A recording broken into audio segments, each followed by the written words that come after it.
ब्रह्म सूत्र के तृतीय अध्याय के चतुर्थ पाद के प्रथम अधिकरण का हम लोग विचार कर रहे हैं। इस अधिकरण के 17 सूत्रों में से 14 सूत्रों का विचार हो गया है।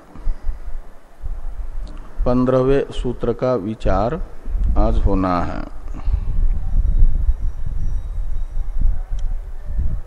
नियमाच्य सूत्र से जो ये कहा गया था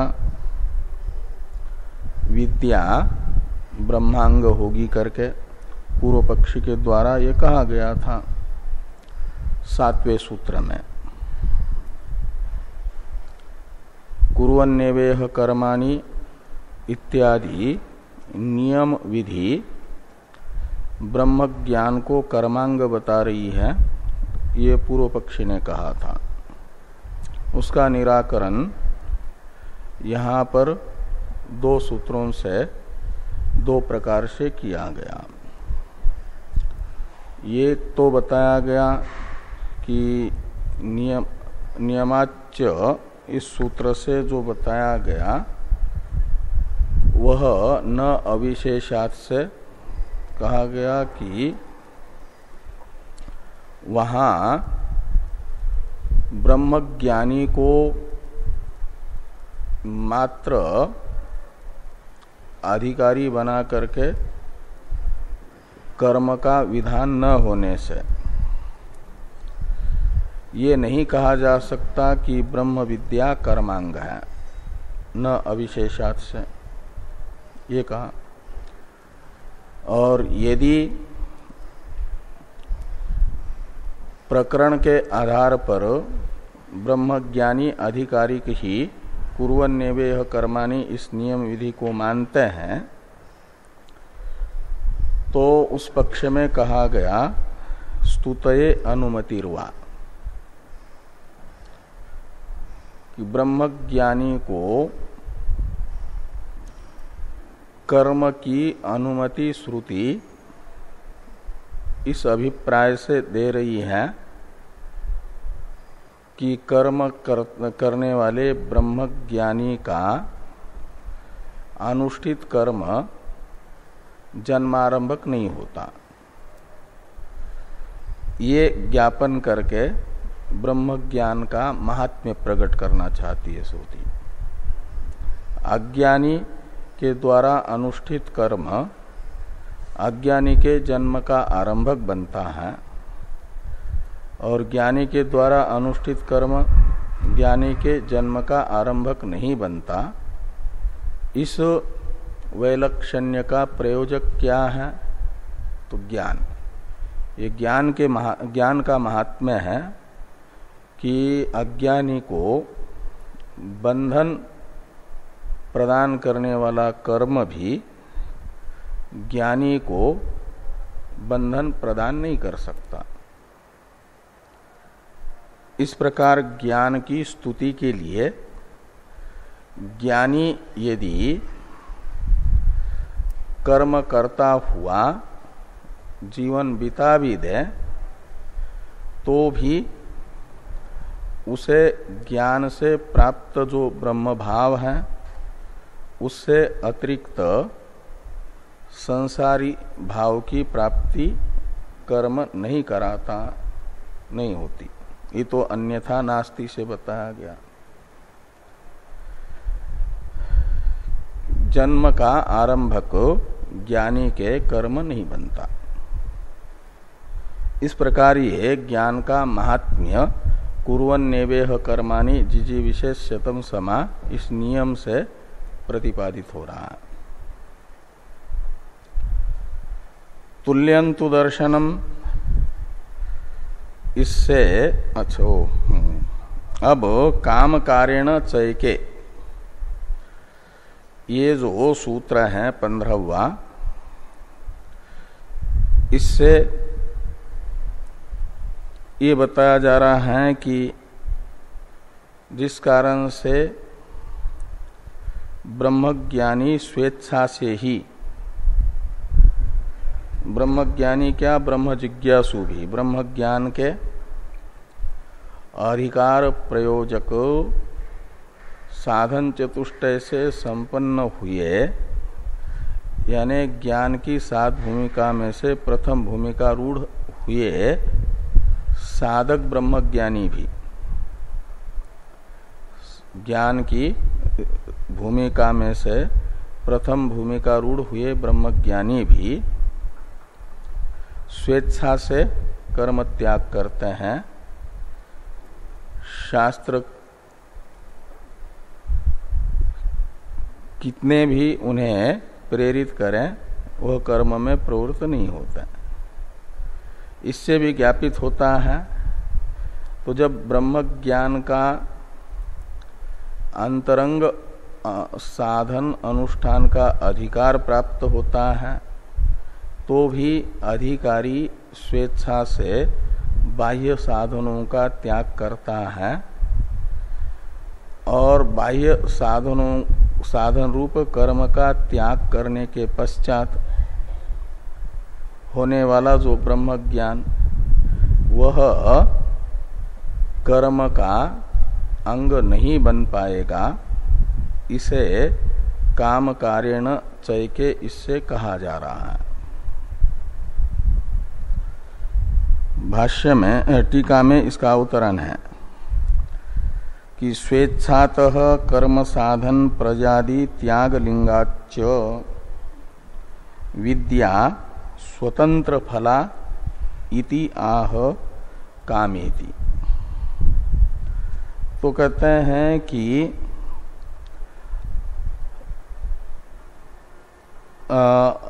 ज्ञानी अपनी इच्छा से ही कर्म के साधनभूत प्रजादि का परित्याग कर रहा है।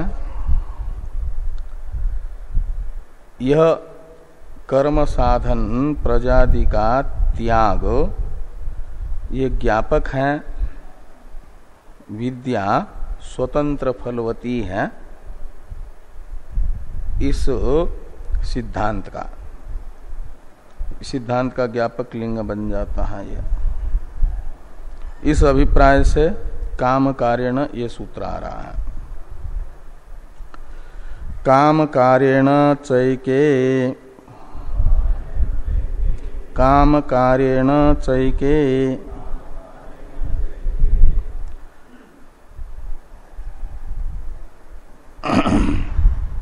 तीन पद हैं। काम कार्येण च एके, यानी एके विद्वांस,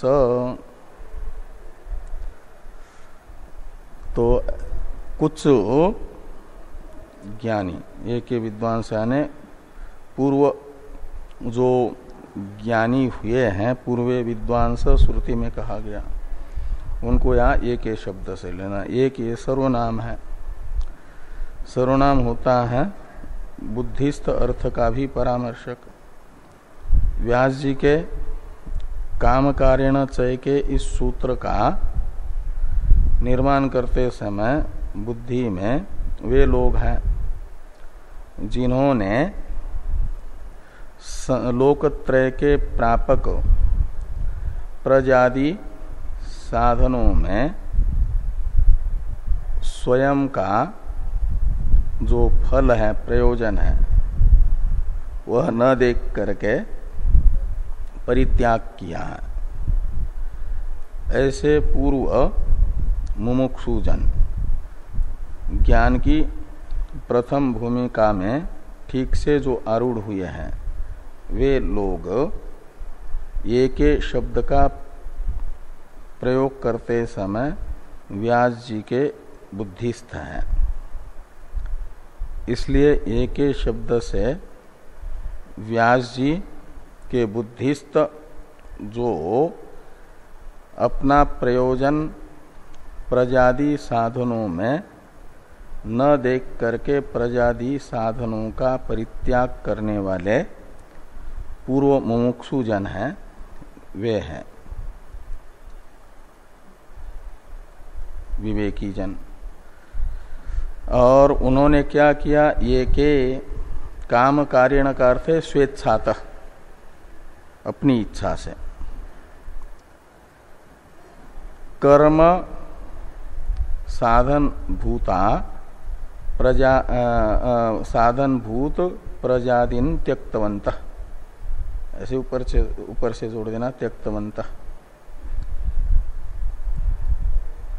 जिस कारण से पूर्व मुमुक्षुओं ने अपने प्रयोजन मोक्ष प्रजादि साधनों में न देख करके प्रजादि साधनों का परित्याग स्वेच्छा से किया, उस कारण से भी उनके द्वारा जो प्रजादि का परित्याग रूप लिंग है वह बताता है कि ब्रह्म विद्या स्वतंत्र फलवती है। यदि ब्रह्म विद्या कर्मांग होती, कर्म फल से ही फलवती होती, तो कर्म के साधन प्रजादि का त्याग ये न करते, क्योंकि ब्रह्म विद्या का फल चाहिए मोक्ष, मुमुक्षु जन है, मोक्ष चाहने वाले हैं, और मोक्ष की चाह रखने वाले कर्म के साधन प्रजादि का परित्याग कर रहे हैं।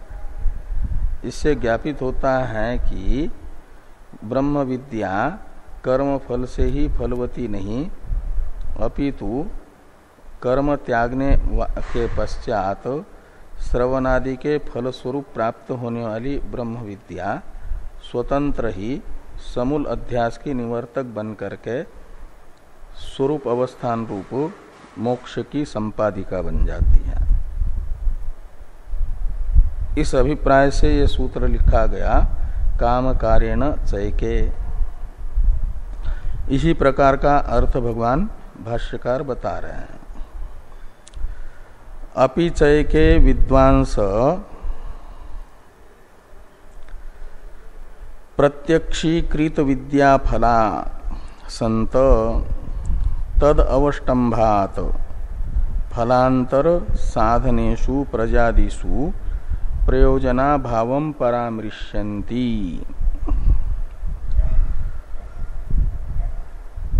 तो एके शब्द से लिए गए विद्वांस, यानी सूत्रस्थ एके शब्द का अर्थ कर दिया विद्वांस, च का अर्थ कर दिया अपीच, यानी जो आत्मविद्या में कर्मांगत्व ज्ञापक लिंग बताए थे वे तो लिंगाभास सिद्ध हो गए, प्रमाणाभास सिद्ध हुए। पूर्व पक्षी के प्रमाण प्रमाणाभास सिद्ध हुए। अभी तक के सूत्र से ही बताया गया, 8वें सूत्र से लेकर के 14वें सूत्र तक। और ये ब्रह्म विद्या स्वतंत्र फलवती है, ये जो सिद्धांत है, इस सिद्धांत का ज्ञापक लिंग यहाँ पर प्रमाणभूत लिंग है, प्रमाणाभास रूप लिंग नहीं, सल्लिंग है। इस अभिप्राय से अपिच शब्द ये बताता है कि ब्रह्म विद्या में कर्मांगत्व बोधक प्रमाणों में प्रमाणाभासत्व होने से और विद्या को स्वतंत्र फलवती बताने वाला लिंग सल्लिंग होने से ये अपिच शब्द का अर्थ निकलेगा। ये के विद्वांस, तो एके शब्द का अर्थ कर दिया विद्वांस, यानी विवेकिना, लोक प्रापक जो प्रजादि साधन त्रय हैं, लोकत्रय प्राप्ति के, उनमें अपना जो प्रयोजन है मोक्ष रूप, वह न देख करके अपनी इच्छा से प्रजादि का परित्याग कर रहे हैं। यह परित्याग रूप लिंग सल्लिंग है ब्रह्म विद्या के स्वतंत्र फलवत्ता में। इस अभिप्राय से व्याख्या कर रहे भाष्यकार भगवान की एके विद्वांस यानी विवेकिना, उसी विद्वांस का ही एक शब्द से परामृष्ट विद्वांस का ही और स्पष्टीकरण करते हुए कहते हैं कि प्रत्यक्षीकृत विद्या फला, तो विद्या का जो फल है वह जिनको प्रत्यक्ष हुआ है, यानी अपरोक्ष आत्मलोक, वह स्वयं प्रकाश है, अपरोक्ष है सबके लिए, और वही अपरोक्ष आत्मा ये है विद्या का फल, वही तो स्वरूप अवस्थान रूप मोक्ष है। और उस विद्या का फल यानी आत्मस्वरूप को, निरुपाधिक आत्मस्वरूप को प्रत्यक्ष कर लिया है जिन्होंने, यानी वही जिनकी इच्छा का विषय है। यहाँ आत्मजिज्ञासु है, सच्ची आत्मजिज्ञासा, जैसे नचिकेता को अभी ज्ञान दिया नहीं है यमराज जी ने, लेकिन कहते हैं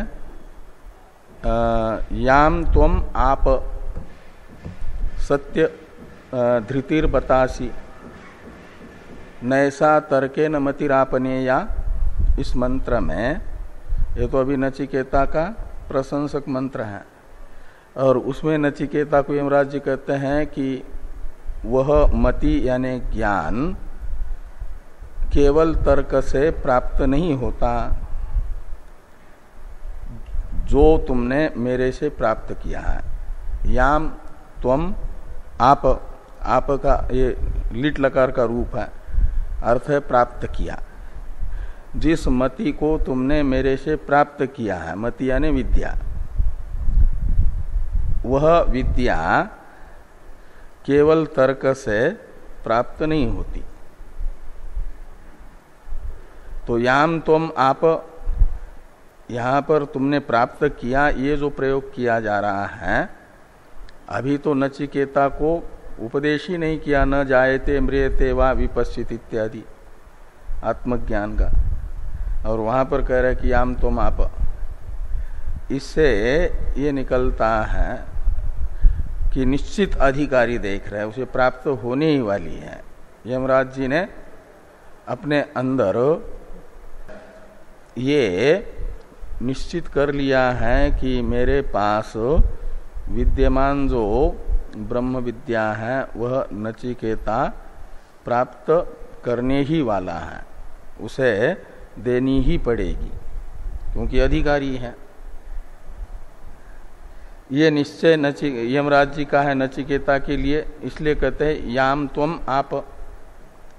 ऐसे यहां पर भाष्यकार भगवान कह रहे हैं कि प्रत्यक्षीकृत विद्या फला, विद्वांस का मतलब जिनके अंदर नचिकेता और मैत्रेयी के तरह दृढ़ मुमुक्षा है, फल पर्यवसायी आत्मजिज्ञासा है। जैसे नचिकेता ने कहा नान्यम वरम नचिकेता वृणुते, और मैत्रेयी ने कहा कि इन जिस वित्त से मैं अमर नहीं हो सकती, उस वित्त को लेकर के क्या करूंगी। ऐसे जिस मुमुक्षु के अंदर से ये उद्गार निकलते हैं, उन मुमुक्षुओं को एक ही शब्द से लेना है ना, किम प्रजया करिष्यामो येषान्नो अयम आत्मा अयम लोकः। हमें तो अप्रोक्ष आत्मा ही लोक यानी फल के रूप में, अर्थात परम पुरुषार्थ के रूप में चाहिए। आत्मलोक हम चाहते हैं, यानी मोक्ष चाहते हैं। तो इस प्रकार ये फल पर्यवसायी, जिनको लोकत्रय प्रापक साधन त्रय में अपना प्रयोजन नहीं दिख रहा है, ऐसे लोगों को यहाँ पर एक ही शब्द से लेना है। उस अभिप्राय से भाष्यकार भगवान ने एक ही शब्द का अर्थ कर दिया विद्वांस, और विद्वांस का ही अर्थ कर रहे हैं प्रत्यक्षीकृत विद्या फला का मतलब जिनका उद्देश्य सुनिश्चित है और उस उद्देश्य को बदल नहीं सकते, जो दृढ़ मुमुक्षा जिनके अंदर है, ऐसे लोग विवेकी, वो ज्ञान के साधन से संपन्न व्यक्ति को भी ज्ञानी कहा जाता है। अमानित्वादि साधनों से संपन्न जो है वह भी ज्ञानी है, ज्ञान के साधनों से संपन्न है? निषेध वृत्ति, हाँ हाँ, भविष्य वृत्ति, ठीक है। तो वे विद्वान एक ही शब्द का अर्थ है प्रत्यक्षीकृत विद्या फला संत तद अवष्टम्बात, और उस के आश्रय से, अवलंबन से, जब अंदर से उद्देश्य मोक्ष रूप निश्चित हुआ तो संसार अंतपाती लोकत्रय उद्देश्य नहीं रहेगा, लोकत्रय की प्राप्ति। तो लोकत्रय की प्राप्ति जब उद्देश्य ही नहीं है तो लोकत्रय प्रापक जो साधन है वह उन लोगों के लिए निष्प्रयोजन है जो लोक इन प्रजादि साधन त्रय का फल नहीं चाहते। इनके फल की प्राप्ति जिनका उद्देश्य नहीं है, अपितु आत्मविद्या का फल प्राप्त करना जिनका उद्देश्य है, उनके लिए लोकत्रय प्रापक प्रजादि साधन निष्प्रयोजन होने से परित्याज्य है। ये कह रहे हैं कि तद अवष्टम्भात फलांतर साधनेषु प्रजादिषु प्रयोजना भावम परामृश्यन्ति। तो फलांतर शब्द से लेना संसार अंतपाती लोकत्रय, फल शब्द से तो लेना मोक्ष को जो चाह रहे हैं, आत्मलोक, और फलांतर का अर्थ निकलेगा आत्मलोक रूपी फल से अर्थात मोक्ष से अतिरिक्त फल, वो है संसार। इसलिए फलांतर साधन का अर्थ निकलेगा संसार प्रापक साधन, वो है प्रजादि। प्रजादि में आदि शब्द से कर्म और दैववित्त को लेना, विद्या को, सकाम उपासना को। क्या प्रजादि में जो साधन में आदि शब्द लगा है उसमें स्वर्ग आदि को न लेकर के स्वर्ग आदि के साधन कर्म आदि को लेना। तो फलांतर साधनेषु प्रजादिषु, इसमें जो प्रजा, ये इस लोक के प्राप्ति का साधन श्रुति कहती है, प्रजया अयम लोकोदय, और कर्मणा पितृलोक, पितृलोक है स्वर्गलोक, और विद्या देवलोक। इस श्रुति से बताए गए जो कर्म तथा विद्या शब्दित सकाम दैववित्त उपासना, ब्रह्मलोक प्रापक उपासना, ये आदि शब्द से ग्राह्य है। इनमें प्रयोजना भावम परामृश्यन्ति, अपना जो प्रयोजन है मोक्ष रूप प्रयोजन वह नहीं देख रहे हैं, अपितु मोक्ष रूप प्रयोजन का अभाव इन साधनों में देख रहे हैं। जो इनको चाहिए उसको प्राप्त कराने की योग्यता इन प्रजादि साधनों में नहीं देख रहे हैं। ये प्रयोजना भावम परामृश्यन्ति का अर्थ है। तो इसलिए फिर क्या करते हैं, उनको कहना नहीं पड़ेगा इनको त्यागो। जिस साधन का प्रयोजन नहीं चाहिए मनुष्य को, तो उस मनुष्य को उस साधन को छोड़ने के लिए कहना नहीं पड़ता, वो स्वयं ही उस साधन को नहीं अपनाता। उस साधन का फल नहीं चाहिए तो क्यों अपनाएगा। ऐसे इन लोगों को, मुमुक्षु जनों को प्रजादि साधनों का फल चाहिए नहीं, उसमें अपना प्रयोजना भाव देख रहे हैं, तो वे अपनी इच्छा से ही इन स्वयं के प्रयोजना भाव जिनमें है ऐसे साधनों को छोड़ देते हैं। ये के शब्द का इतना अर्थ करके ये के शब्द से इन लोगों को लेना है, ऐसे दृढ़ मुमुक्षा से संपन्न लोगों को, विवेकी को, जिनको इतना नित्यानित्य वस्तु विवेक है।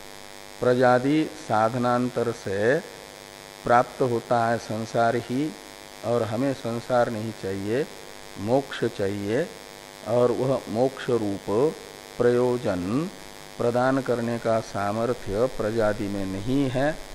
इसलिए अपनी इच्छा से प्रजादि साधनों का जो परित्याग में समर्थ है, ऐसे लोगों को ये के शब्द से सूत्रस्थ लेना है।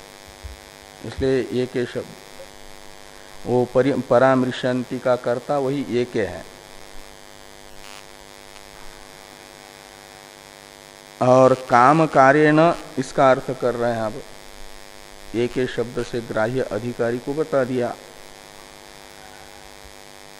विवेक पूर्वक वैराग्यवान एक के शब्द से ग्राह्य है। अब काम कार्येण का अर्थ करते हैं, काम कार्येण इति श्रुतिर भवति वाजस्नेयी नाम। तो काम कार्येण इति ये व्याख्यान के लिए प्रतिग्रहण है। इसी पद का व्याख्यान करने के लिए कहते हैं श्रुतिर भवति वाजस्नेयी नाम एतदहस्म वै तत्पूर्वे विद्वांस प्रजाम न कामयन्ते। ये श्रुति है कामकार श्रुति, जो स्वेच्छा से प्रजादि साधनों का मुमुक्षु जनों के द्वारा परित्याग बता रही है।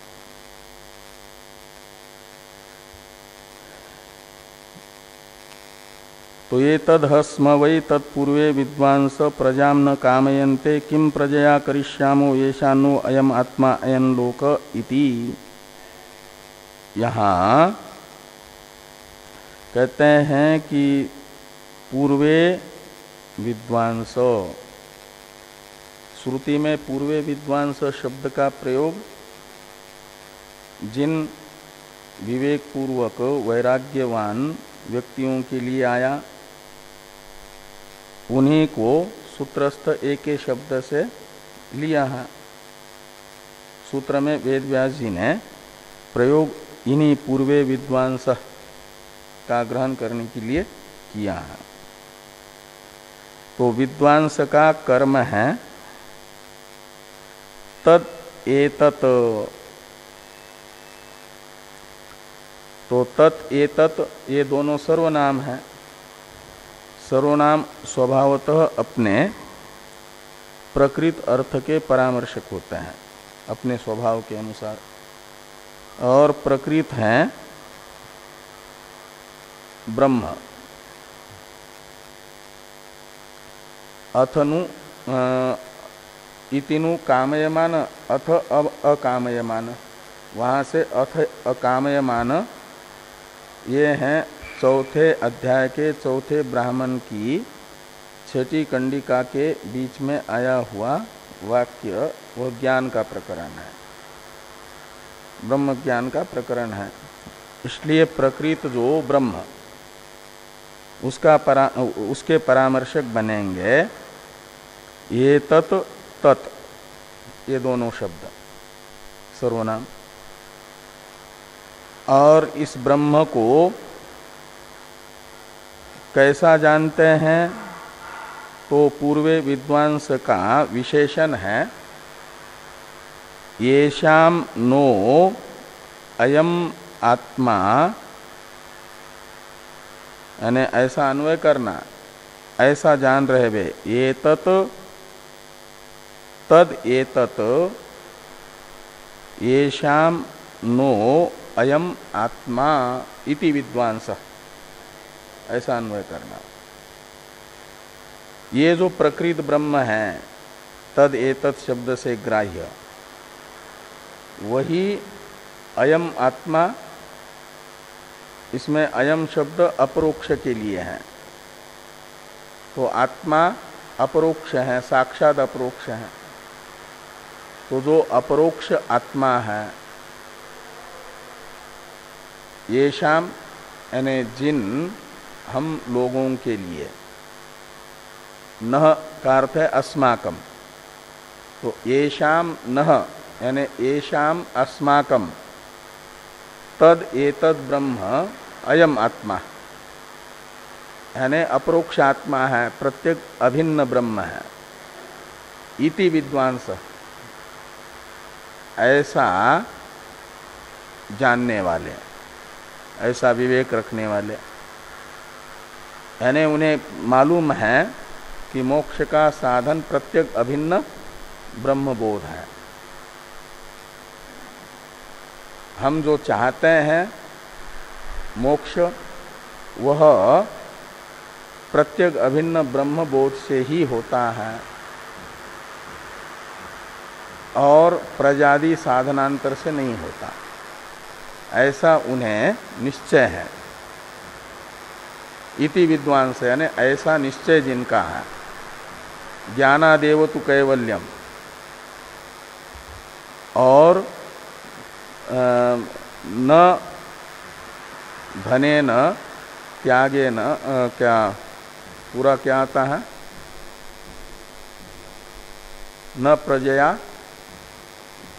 धने न त्यागे नय के अमृतत्व मानसु, ऐसा है ना कि प्रजा और धन यानी धन से उपलक्षित दो प्रकार का धन है ना, मानुष वित्त से उपलक्षित कर्म और दैव वित्त यानी सगुण सकाम उपासना है। ये धन शब्द से लेना। न प्रजया न धने न त्यागे नहीं कि अमृतत्व मानसु, ये विवेक है जिनको प्रजा और धन शब्दित लोकत्रय प्राप्ति के साधन जो प्रजा कर्म तथा सकाम उपासनाएं हैं, इनसे अमृतत्व की प्राप्ति नहीं होती, अपितु सर्वकर्म संन्यास पूर्वक आत्मज्ञान से ही, प्रत्येक अभिन्न आत्मबोध से ही अमृतत्व की प्राप्ति होती है। ऐसा विवेक जिनके अंदर है, उन्हें श्रुतिस्थ पूर्वे विद्वांस शब्द से लेना है। इसलिए उनके वेदन का विषय बताने के लिए श्रुति में है तद एतत् येषान्नो अयम आत्मा। तो ये जो प्रकृत ब्रह्म है, ये हम लोगों के लिए अपरोक्ष आत्मा है, और अयम लोक, वही लोक यानी फल हमें चाहिए, प्रत्येक अभिन्न ब्रह्म, यही तो स्वरूप अवस्थान है, वही मोक्ष है, और यही मोक्ष रूप प्रयोजन हमें चाहिए। जिन हम लोगों का है, वे हम लोग प्रजया किम करिष्याम, तो प्रजा से उपलक्षित लोकत्रय प्रापक साधन त्रय से क्या करेंगे, क्या मतलब उन्हें अपने प्रयोजन का साधनत्व प्रजादि में नहीं दिख रहा। हाँ, तो प्रजादि उनको अपने फल के साधन के रूप में, इष्ट साधन के रूप में प्रतीत नहीं हो रहे हैं, और उनके लिए अनिष्ट है संसार, और अनिष्ट संसार के प्रापक वो हैं प्रजादि। इसलिए आता है कि प्रजाम न कामयन्ते, फलार्थी साधन की इच्छा करता है, साधनार्थी होता है, तो प्रजादि के फल की ही इच्छा नहीं है, तो प्रजादि साधनों को उन्होंने चाहा नहीं, इच्छा नहीं की का मतलब उनका परित्याग किया। संसार प्रापक साधनों के विषय में वे विरक्त हो गए। तो जिसके विषय में काम ही नहीं है, इच्छा ही नहीं है, उसका परित्याग। सुनाई नहीं देगा ना? हाँ, ठीक है। ओम पूर्णमतः पूर्णमिदं